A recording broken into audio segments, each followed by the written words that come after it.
আসসালামু আলাইকুম। আশা করি সবাই ভালো আছেন। আজকের ভিডিওটি কি নিয়ে হবে? সার্বিয়া আপনি গেছেন, সেখান থেকে আপনাকে এখন অন্য দেশে যেতে হবে। মানে আপনার আর ভালো লাগে না সার্বিয়া।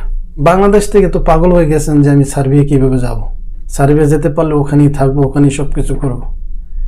এখন দেখবেন যে আপনার আনাচে কোনাচে বলবে অমুকে গেছে গা, চৌকিদার বাড়ির, খাইবো বাড়ির, কল্যাণ বাড়ির, মোল্লা বাড়ির, গাজী বাড়ির, আজি বাড়ির, ব্যাপারী বাড়ির লোক তো ইটালি চলে গেছে, ফ্রান্স চলে গেছে, পর্তুগাল গেছে গা।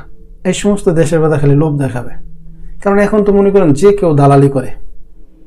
আপনি বাংলাদেশ থেকে একটা দেশে যাবেন, সেখানেও দেখবেন দালাল আর দালাল। আপনি দেখবেন মিডল ইস্টে যে কান্ট্রিগুলি রয়েছে সেখানেও দালালের কোনো অভাব নেই। উলিতে গুলিতে খালি দালাল। মানে কিছু লোক ধান্দাই করে, এই ধান্দা যে আমি অমুক লোক পাঠাইছি, একদম বিমানে ফ্লাইট হবে, আপনি শুধু ফাইল সাবমিট করবে, ভিসা পাওয়ার দেওয়া সব কিছু। আমার মনে হয় যে তার হাতেই ভিসা, এরকম করে আপনাদেরকে বলে। তো সার্বিয়া যখন আপনি যাবেন, সেখান থেকে আপনি অবশ্যই অন্য দেশে যেতে পারেন, কিন্তু আপনি হঠাৎ করে গেলেই হবে না। আপনি কি করবেন? আপনি রিস্ক নেবেন না। আপনার টিএসসি আছে, আপনি সেখানে কাজ করতে আছেন, আপনি কোনো ধরনের, আপনার নামে কোনো ধরনের বাজে রেকর্ড নাই, আপনি 2, 4, 5 বছর সার্বিয়া থাকেন, সমস্যা কি? সেখানে তো আপনি টাকা ইনকাম করতে পারেন। মনে রাখবেন, সার্বিয়া আপনি যে টাকাটা ইনকাম করেন, আপনি ইটালিতে ঢুকে অবৈধ হয়ে গিয়ে কিন্তু সে টাকা ইনকাম করতে আপনার কষ্ট হয়ে যাবে। আর ইটালিতে আপনি অবৈধ হয়ে ঢোকার পরে যে সেখানে কত বছর পরে আপনি বৈধতা পাবেন তার কিন্তু নিশ্চয়তা নাই। এই জন্য তাহলে সার্বিয়া থাকাটা বেটার না? মানে এটা কিন্তু আমরা অনেকে জানি না। আমরা অনেকে মনে করি, অনেকে নাকি বলে ইটালি স্বপ্নের দেশ। ইটালি স্বপ্নের দেশ। ইটালিতে যাওয়ার পথে অনেক মানুষের জীবন গেছে, এই জন্য নাকি ইটালি স্বপ্নের দেশ। আমি এটার সাথে একমত না। কিরকমের একমত না? আপনি ভুল ভাল জায়গায় গিয়ে আপনি আপনার জীবন কেন দেবেন? আর এটার জন্য কেন বা আপনি ইটালিকে বলবেন স্বপ্নের দেশ? ইউরোপের সব দেশই আপনার স্বপ্ন, ইউরোপে আসাটাই আপনার স্বপ্ন, শুধু ইটালি না। আপনি সব দেশকেই আপনি ভাবতে পারেন, কোনো সমস্যা নেই। কিন্তু আপনারা যারা এই লিবিয়া বিভিন্ন দেশ থেকে এই ট্রলারে করে আপনারা মাছ সমুদ্রে গিয়ে আপনারা ঝাঁপ দেন, সেখান থেকে আপনি উঠতে পারেন বা মারা যেতে পারেন, এই জিনিসটা বোঝার পরও আপনি কেন ঝাঁপ দেন? ঝাঁপ দিয়ে কেন সেখানে মারা যান? এটা আপনার নিজের ভুল। নিজের ভুল না বলেন? এত বড় রিস্ক কেন নেবেন বলেন? জীবনের উপর থেকে এত বড়, জীবনের থেকে মায়া এত তাড়াতাড়ি কেন আপনি উঠিয়ে নেবেন? আপনি যেখান থেকে আপনি শেষ হয়ে গেছে, আপনি সেখান থেকে আবার শুরু করবেন। আল্লাহ তাআলা আপনাকে দিবে, আপনি চেষ্টা করবেন, আল্লাহ তাআলা আপনাকে দিবে, কোনো ব্যাপার না। কষ্ট করতে হবে, নিজের ঈমানকে এমনভাবে মজবুত রাখতে হবে যে আমি এটা করব। আল্লাহর কাছে চাইবেন। আল্লাহর কাছে চাইলে আল্লাহ না দিয়ে কোথায় যাবে বলেন? আল্লাহ দিবেই আপনাকে, যদি আপনি চেতে পারেন, চাওয়ার মতো চাইতে পারেন, দেবে, অবশ্যই দেবে। আপনি ইউরোপ কেন, পৃথিবীর কোন দেশে আপনি যাবেন, সব দেশেই আপনাকে যাওয়ার ব্যবস্থা আল্লাহ করে দেবে। শুধু একটু সিস্টেম করে একটু চেষ্টা করেন, দেখবেন হয়ে যাবে। তো আপনারা সার্বিয়া যাবার পরে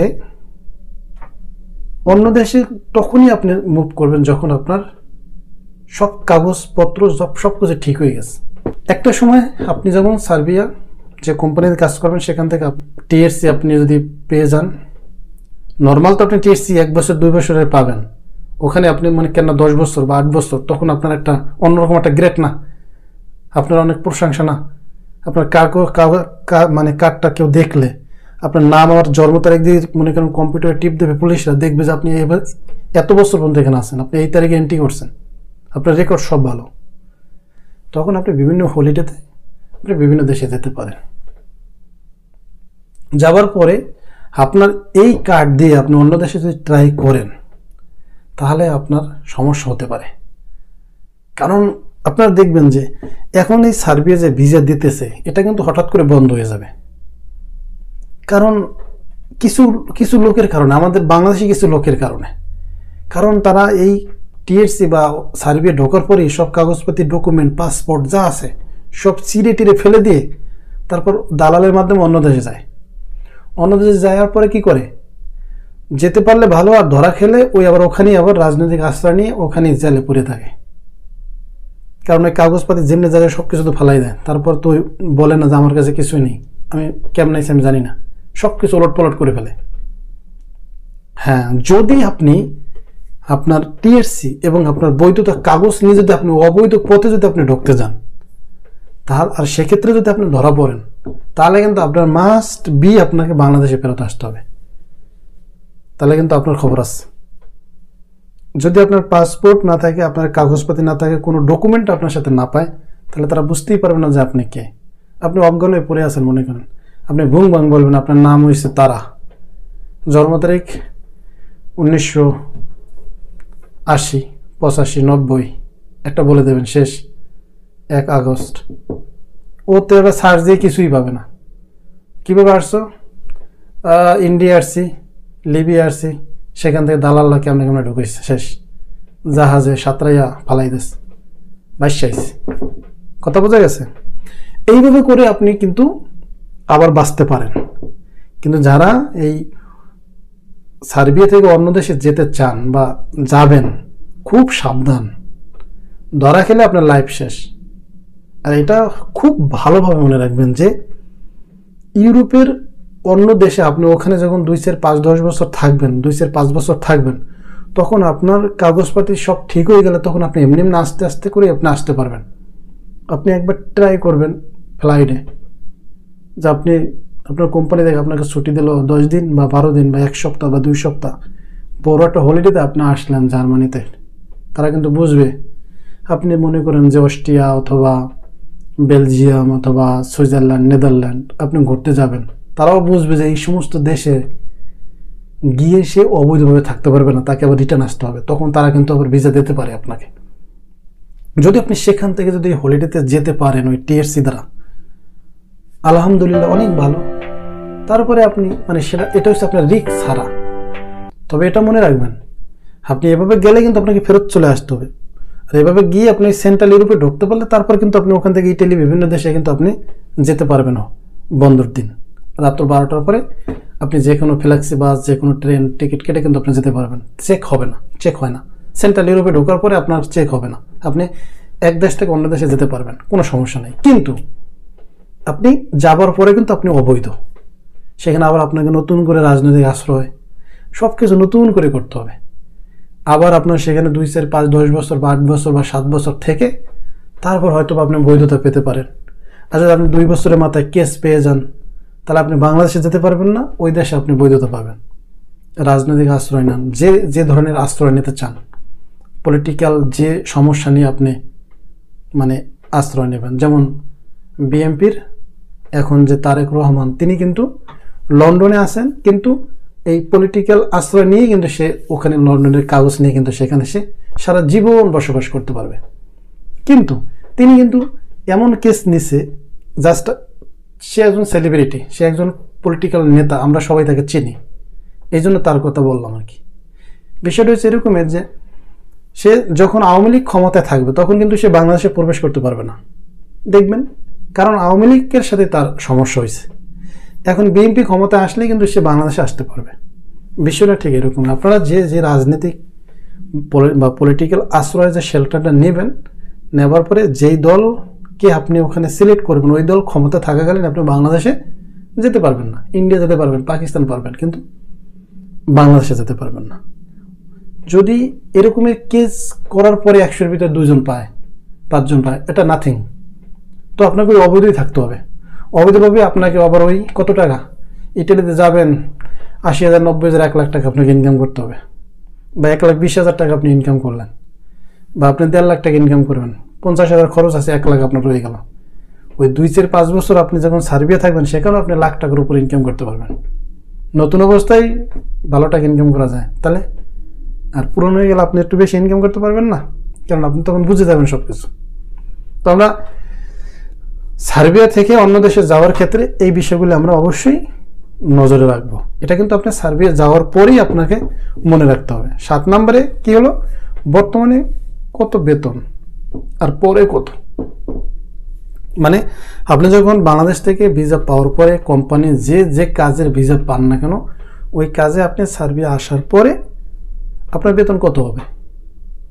এবং আপনি সেখানে কিছু বছর থাকার পরে আপনার বেতন কেমন হতে পারে, এটা নিয়ে কিন্তু আমাদের অনেকের মাথা ব্যথা, অনেক আগ্রহ। তবে আমি সবসময় আপনাদেরকে বলি, এই বেতন আপনারা যে দেশে আসেন না কেন, বেতন নিয়ে কখনো মাথা ঘামাবেন না। আপনার উদ্দেশ্য আপনি ইউরোপে আসবেন বা ইউরোপের পাশের দেশে আসবেন বা আপনি মিডল ইস্ট কোনো দেশে যাবেন, আপনার উদ্দেশ্য আপনি প্রবাসে আসবেন, আপনি প্রবাসী হবেন।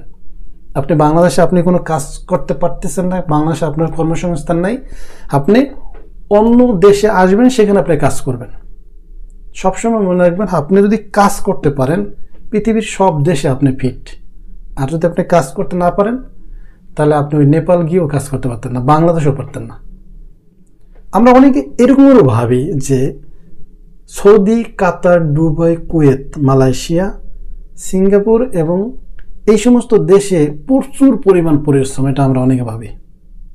তবে দেখেন, আপনি আজকে সৌদি যাবেন, যাওয়ার পরে কালকে আপনি কাজে ঢুকে যাবেন, আপনার ডিউটি গুণ 12 ঘন্টা, 13 ঘন্টা, 14 ঘন্টা, ওই একই কাজ আপনার সবসময় করতে হয়, কোনো ধরনের প্যারা নেই। আস্তে করেন, ধীরে করেন বা তাড়াহুড়ো করুক, যেভাবে করেন। কিন্তু ইউরোপ বা অন্য অন্য দেশের কাজ কিন্তু আবার ট্যালেন্ট হইতে হবে আপনাকে, অবশ্যই আপনাকে লেখাপড়া হতে হবে। লেখাপড়া না হলে কিন্তু আপনার কিন্তু কপালে ভোগ আছে। এখানে কিন্তু আপনি ওই বিল্ডিংয়ের কাজ করবেন না যে আপনাকে একজন দেখাই দেবে সারাদিন খালি পাথর ভরবেন, আর আপনি থালাবাড়ির যে কাজ পাবেন যে সারাক্ষণ খালি থালাবাড়ি পরিষ্কার করবেন আর জায়গায় জায়গায় নিয়ে নিয়ে রাখবেন, এরকমের কিন্তু বিষয়টা না। তো ওখানে আমরা যেমন বাংলাদেশে আমরা ওখানে অনেকে ভাবি না এরকমের যে যারা কৃষি কাজ করে, যারা কৃষক, তারা কি পরিশ্রম করে। আর আমরা বলি যে ও শিল্প মন্ত্রণালয়, ভূমি মন্ত্রণালয়, সরকারি যারা জব করে তারা জানি কত শান্তি। আমরা এরকম ভাবি না যে পুলিশের চাকরি যারা করে কত শান্তি, সেনাবাহিনী কত শান্তি, আর্মি, বিডিআর কত জানি শান্তি। খোঁজ নিয়ে দেখেন, তারা ওই চাকরিতে ঢোকার পরে তারা বোঝে যে ওখানে কি মজাটা। নামেই শুধু সরকারি। অনেক লোকের স্টেটমেন্ট আমি দেখছি যে সরকারি চাকরি করে তার বউ খুশি না, বউ বলে যে টাকা বেতন পায় থাকা খাওয়ার পরে আর কিছু থাকে না। তাহলে চাকরি তো সরকারি।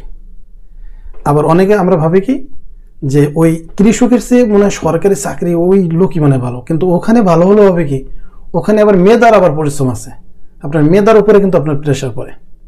ঠিক বিষয় এরকম বিষয়টা আর কি, যে আমরা এরকম কখনোই ভাববো না যে ইউরোপ আমেরিকা চলে আসলেই সেখানে পরিশ্রম খুব কম, পরিশ্রম নাই বললেই চলে, খালি গেলেই টাকা আর টাকা, মানে গাছ ধরে ঝুলন দিলেই খালি টাকা পড়বে, এরকম ভাবা যাবে না। এখানে কিন্তু অবশ্যই আপনাকে অনেক বেশি লেখাপড়া জানতে হবে। আপনারা দেখেন যে ইউরোপের বিভিন্ন দেশে স্টুডেন্ট যারা হয়ে আসে তারা তো পড়াশোনা, তারা ইংলিশ জানে, এই দেশের ভাষা শিখে আসে, আবার এদেশে এসে ভাষা শেখে, এই দেশে আসার পরে 1-2 বছর কষ্ট করে তারপর না তারা একটা জব করে। একজন স্টুডেন্ট আসার পরেও কিন্তু তার 2-1 বছর চলে যায় শুধু দেখতে দেখতে। আপনি দেখেন অনেক স্টুডেন্ট 5 বছর হয়ে গেছে, 4 বছর, 6 বছর কিছুই করতে পারেনি। ওই লেখাপড়া কলেজ আসে, পার্ট টাইম জব করে এই পর্যন্ত শেষ। তবে মানুষের সাথে হয়তো বাবা ফাপড় মারতে পারে যে এইটা করছে ওইটা করছে, আসলে তারটা সে নিজে বোঝে, এবং এখানে যারা আছে তারা কিন্তু খুব ভালো বোঝে। এটা আমাদের বুঝতে হবে। আমরা এভাবেই ভাববো না যে আমি ইউরোপ চলে গেলাম আর সেখানে গিয়ে আমি কোটি কোটি টাকা ইনকাম করব। বিষয়টা ঠিক এরকমের না। হ্যাঁ, আপনি যদি রোমানিয়া, বুলগেরিয়া, আলবানিয়া, এই নিসোনেডিয়া, মানে আরও অন্য অন্য যে দেশগুলি আছে, লিথুনিয়া, এই সমস্ত দেশে এসে কিন্তু আপনার অন্য ধরনের কাজ পাবেন। আর সেন্ট্রাল ইউরোপে এসে কিন্তু আপনার কাজের ধরনটা আবার একটু অন্য রকমের। এখানে এসে কিন্তু ওই আপনি একটা রেস্টুরেন্টে কাজ করলো, সেখানে 100 ধরনের খানা বা 200 ধরনের খানা সেখানে কিন্তু লেখাও থাকবে ওই দেশের ভাষায়। ওটা কিন্তু আপনাকে পড়ে বুঝতে হবে, দেখে দেখে কিন্তু আপনাকে বানাতে হবে, ঠিক কিনা? জাস্ট আমি আপনাদের মানে বোঝার সাথে মানে বিষয়টা ভেঙে বললাম যে বর্তমানে কত টাকা বেতন হতে পারে সার্বিয়া, এটা তো আলোচনা, ঠিক না? তা বেতন নিয়ে আপনারা কখনই মাথা ঘামাবেন না। আপনার উদ্দেশ্য সার্বিয়া আসা, আসবেন, কাজ করবেন, 19-20, কেউ 1 লাখ কামায়, কেউ 80,000, কেউ 70,000, কেউ 50,000, এই তো। এটা নিয়ে কোনো মাথা ব্যথা নেই। আপনি নতুন অবস্থায় আসলো 60 থেকে 70,000 টাকা আপনার স্যালারি আছে। যখন আপনি একটু ভাষা বুঝবেন, যখন একটু চালাক হয়ে যাবেন, তখন আপনি 80,000, 90,000 টাকা আপনি পেয়ে যাবেন। যখন আপনি ওই কাজ ছেড়ে অন্য কাজে ঢুকবেন, তখন আরও আপনার বেতন বেড়ে যাবে, আপনি নিজেই বুঝে যাবেন। এভাবে করেই তো আপনার বাড়বে। প্রথম অবস্থায় কিন্তু চিন্তা করবেন যে আমি 50,000 ইয়ানাফ, খরচপাতি দিয়ে আমার 50,000 থাকবে, সমস্যা কি? এইভাবে চিন্তা করে আসুন, পরবর্তীতে আপনার বেতন অবশ্যই বাড়বে। তো বন্ধুরা, আজকের এই ভিডিওটিতে আমি আপনাদেরকে খোলাসা করে সুন্দর করে সাজিয়ে আমার মতো করে আমি আপনাদেরকে বলছি। অবশ্যই আপনারা ভিডিওটি না টেনে ধৈর্য সহকারে দেখবেন, আপনারাই উপকৃত হবেন। আপনারা দেখলে আপনাদেরই উপকার হবে, আমার লাভ বা লস বলতে কিছুই নেই। সবাই ভালো থাকবেন, সুস্থ থাকবেন, সঙ্গে থাকবেন। আল্লাহ হাফেজ।